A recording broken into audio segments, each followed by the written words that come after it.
সরকারের আমলে ৭,১৮৪টি রাজনৈতিক হয়রানিমূলক মামলা প্রত্যাহারের সুপারিশ করা হয়েছে বলে জানিয়েছেন আইন উপদেষ্টা আসিফ নজরুল। সচিবালয়ে আইন মন্ত্রণালয়ের সভাকক্ষে সমসাময়িক বিষয় নিয়ে এক সংবাদ সম্মেলনে কথা বলেন তিনি।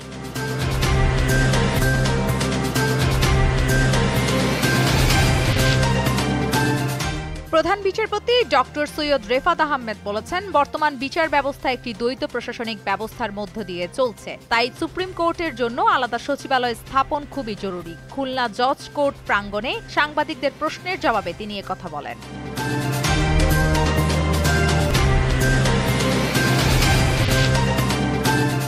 ঢাকা মহানগর পুলিশের গোয়েন্দা বিভাগের প্রধানের পদ থেকে রেজাউল করিম মল্লিককে অপসারণ করা হয়েছে। ডিএমপি কমিশনার শেখ মোহাম্মদ সাজ্জাদ আলী স্বাক্ষরিত এক আদেশে এ তথ্য জানানো হয়।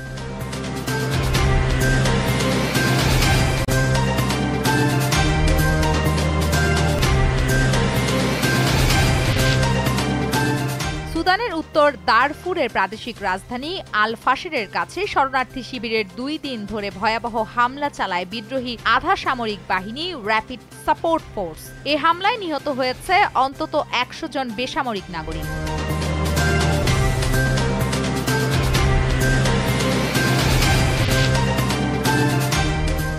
আইসিসি নারী বিশ্বকাপ বাছাই পর্বে নিজেদের দ্বিতীয় ম্যাচে আয়ারল্যান্ডের বিপক্ষে টস হেরে ফিল্ডিংয়ে বাংলাদেশের মেয়েরা। লাহোরের গাদ্দাফি স্টেডিয়ামে ম্যাচটি শুরু হয় বিকেল 3টায়।